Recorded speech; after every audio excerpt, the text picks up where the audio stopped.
Next story I wanted to talk about is about Joel Osteen. Now, as it turns out, he got himself into some interesting controversy recently, along with this guy right here on screen. This guy basically saw Joel Osteen at his restaurant, went outside to get a picture with him, and then punked him, if you will. So let's watch the original clip that goes with it real quick, and then we'll get into a little more explanation for how this came to be and the aftermath to it. Give this a watch. Keep with Joel Osteen. Hey man, you know you're a piece of shit, right? You know, right? Right? Come on, yeah, you know. You know, right? Yeah. Yeah, you know. Take care, folks. He knows. Yeah, so at its face, I'm not really a fan of this. I don't know if you guys are fully aware of who Joel Osteen is, but he's this mega church pastor that kind of takes advantage of people, makes tens of millions of dollars per year off of this church service that he runs. He's probably worth hundreds of millions, I'd have to guess, at least. He's worth a lot of fucking money. And the way he came into all of this money is by preaching the prosperity gospel, which is this idea that if you donate to his church, then God will give you that money back tenfold. So you only have $1,000 left in your bank account, give it all to me, and God will give you $10,000 back. That's the idea. It's obviously very controversial, and it's a very scummy way to run a business, to run a church. It's effectively taking advantage of people, right? So the sentiment with this guy, I generally share. But when he did this, early December 2021, there was a lot of controversy over it. Apparently, Joel Osteen had gone to this restaurant and fans were coming up and meeting him. They saw him there and they went up and shook his hand. And he was super cordial to all of them, really, really nice. You know, signing things, chit-chatting with them, just being friendly. And then this guy went up to him outside. He was an employee of the restaurant, I guess. After his shift ended, he went outside as he saw Joel Osteen leaving, and then he said, you know you're a piece of shit, right? This doesn't help us. Guy is a piece of shit. He is. The guy has done some really awful things.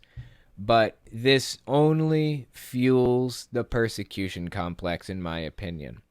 Should the guy be fired for it? No. Should he be called out? Yeah, I mean, I'm going to sit here and say I don't think he should have done it, even though I agree with him completely. But I don't think he should have been fired for it. But as it turns out, listen to this next clip. Again, early December 2021, not long after that happened. Everyone, thank you so much for all the support on the video. I did not expect it to blow up this much. And with all that attention, I got fired this morning. So if anyone wants to buy me that beer, now would be a great time. Yeah, so calling out for a GoFundMe, I'm sure he had going on. I'm not sure what it is or where it is or whatever else. But basically, his employer fired him. So this is mid-December 2021, not long after he announced that he was fired. And he came back on TikTok and he had more to say about the situation. Give this clip a listen. So here's the story time behind the "You're a Piece of Shit" video. I worked at a restaurant in SoCal and I saw him come in one night. I did a double take when I saw him because I didn't really believe that was Joel Osteen in my restaurant. And I was kind of eyeing him up and down, but I quickly realized that it was him because a ton of people kept asking him for autographs and wanted to take selfies with him, which confused the hell out of me because why would anyone want to take a picture or get an autograph from a monster like that? And when he left, I just walked up to him and I think he thought that I was one of the fans because he was very happy to see me, wanted to take a picture and was thrilled to do stuff like that.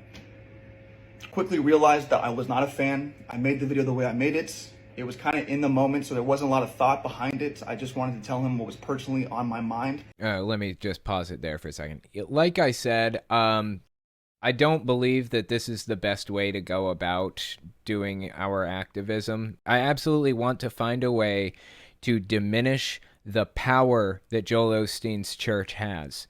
I believe that he's a destructive force in society. Not only is he an evangelical extremist Christian for all intents and purposes, not only is he fleecing people for everything that they own, But in addition to all of that, he's also kind of a proponent of a very wooey version of Christianity, where it's kind of like the law of attraction stuff. Like, if you believe in good things, or if you believe that you'll have good things, and you will have good things, you know, that kind of thing. It's almost like a Teal Swan type of philosophy, or New Agey type of philosophy. He brands himself as a self-help guru almost. And I think that is also extremely harmful in addition to all of the other stuff. He's a destructive force in society without a doubt. But doing stuff like that, I think it kind of feeds into the persecution complex of the Christians that love him, which don't get, you know, there are a lot. There are a lot of Christians that love him. He is massively famous, massively rich. Anyway, let's keep listening. A couple weeks later, I posted the video, and I think within the first like 6 or 7 hours, it had like 100,000 views, which I thought was incredible. That's mind-blowingly good. Holy shit, is that good. That's crazy numbers. Within 6 or 7 hours, gets 100,000 views. That's fucking nutty right there. It was incredible. And then I got a call from my girlfriend stating that it hit like 1 million views, which blew my mind and kind of made me nervous. And then the next day I went to work after I posted the video, I got fired because Joel Osteen and his team harassed the restaurant and made sure that I was terminated. Guys, I loved where I worked. I have no personal quarrel with them. I loved it. And it's not their fault that I got fired. It really isn't. If you want to cancel something, it's definitely Joel Osteen. There's the story if you were curious. I wanted to read this Friendly Atheist article about the situation, though, by Hemant Mehta. The title is "A Viral Video of a Guy Telling Off Pastor Joel Osteen Could Easily Backfire." This is the original before he got fired or any of that other stuff. Let's give this a read. A day after a TikTok user posted this 16-second video, it already has hundreds of thousands of likes. In it, a man named Nick, who appears to have stumbled across Pastor Joel Osteen out in the wild, gets him on camera long enough to say to him, "Hey man, you know you're a piece of shit, right?" Osteen laughs and walks away without saying anything. He knows he fell into a trap. Meanwhile, Nick glances back at the camera and says he knows. The comment thread is mostly predictable. People are thrilled to see someone tell off to Osteen, who rarely appears on camera outside his Christian bubble or in fawning interviews. There's a cheap gratification in seeing someone telling Osteen publicly what plenty of people have thought privately. I'll admit I was amused the first time I saw it. After all, it was just this week we learned a plumber found envelopes full of cash hidden inside the walls of Osteen's Lakewood Church in Texas. Yeah, I talked about that on my main channel recently, I think. It gets worse. Last year, when the pandemic began, the church received nearly $4.5 million in PPP loans to pay for employees' salaries. It was only after public pressure that the church said it was finally paying back the loans. And of course, in 2017, Osteen was blasted for not opening his megachurch / former basketball arena to people trying to get away from Hurricane Harvey. He offered some reasonable excuses at first, I thought, but those turned out to be pretty flimsy. That said, the video just rubs me the wrong way because it seems so pointless. Great, you told him he sucks. Now what? If anything, I worry that it might generate sympathy for Osteen because it looks like he stopped whatever he was doing to take a quick video with someone he probably assumed was a fan, which is a nice gesture, only to have it used against him. The last thing Osteen needs is public sympathy. I absolutely agree with Hemant Mehta on this point. And guess what happened? He got it. He got his public sympathy. It worked. That is exactly how it played out, how Hemant Mehta described. A few days, I think 5 days after that article came out on The Friendly Atheist, a second article came out titled "Joel Osteen Got Me Fired, Says the Man Who Mocked the Pastor in a Viral Video." Again, written by Hemant Mehta on the Friendly Atheist website. Let's give it a read. This is Hemant Mehta speaking. "I didn't think the video worked as intended. It made Osteen look like a victim, which he's not, while Nick came across as the asshole who confronted a celebrity only to toss out a substance-free bit of name-calling. Maybe I wasn't alone in thinking that, because the day after the video began circulating online, Nick was fired.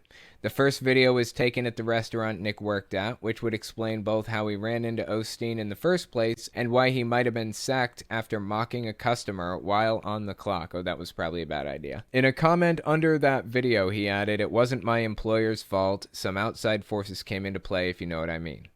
In a video I posted last night, Nick clarified that comment in much more detail, and that's the video that we watched just a minute ago, about him explaining how he came to be at the restaurant and see Joel Osteen in the first place.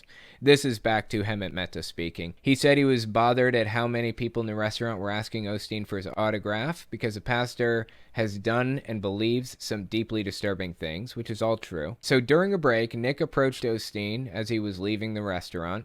Osteen must have assumed he was another fan, only to realize that wasn't the case at all. After the video was posted a couple weeks later, after it began spreading online, Joel Osteen and his team harassed the restaurant and made sure that it was terminated. That's a quote from the video we just watched. One of the reasons Nick posted that video is because he didn't want people boycotting his old restaurant. He loved working there, and they didn't have any choice in the matter. The problem, as always, is Joel Osteen. You would think a wealthy preacher who rarely ventures outside his bubble would have thicker skin. Of course not. If he doesn't venture outside his bubble very much, extremely rarely, it seems to me that he is going to have some of the thinnest skin on planet Earth. You think Donald Trump faced much criticism basically his entire life? He was surrounded by people who agreed with him all the time, 24/7. There's almost no pushback on the guy until he ran for president, until he took the presidency. Then he started facing backlash and pushback and people criticizing his words, and he felt like the most wounded, persecuted person alive. Donald Trump did after he took the presidency. It was ridiculous. Like, you're one of the most privileged people alive. You live in one of the wealthiest countries in the world. You are one of the wealthiest people in one of the wealthiest countries in the world. You are in the most powerful position in government in this country. How can you possibly think you're persecuted? He lived in a bubble his whole life, which gave him the thinnest skin of anybody around. And the moment people start criticizing him, he can't take it. He loses his shit. I expected Joel Osteen to have thin skin. I expect Kenneth Copeland has it too. Probably all of them do, because they don't step outside their bubbles. Let's keep reading. I should add that this is only one side of the story. It's not like Osteen is confirming any of this, but if the story checks out, it would certainly justify the initial video. Osteen could always make up for it by donating some of that cash found in his church walls to a decent charity. Of course, he's not going to do that, because he believes that his church is the best charity, and his church deserves all the money, and so on and so forth. His church is effectively recognized as a charity within the U.S. government. I mean, it's a 501c3 nonprofit organization, the same as charities. So if that money goes anywhere other than his pocket, it'll probably go into the church. In fact, I'd be surprised if it went anywhere else. The money that was found, the $600,000, like I said, I talked about that on another video, but they basically found $600,000 in the walls of the church, hidden in the walls of the church, about 7 years after $600,000 mysteriously went missing from the church safe. Weird, right? That money basically is the church's money. It's not Joel Osteen's money. It's not any employee's money or whatever. It's the church's. So that's certainly where it'll go. We can't expect Joel Osteen to do something that would actually benefit society. He's hyper-focused on his church, which, in my opinion, is nothing but a detriment to society.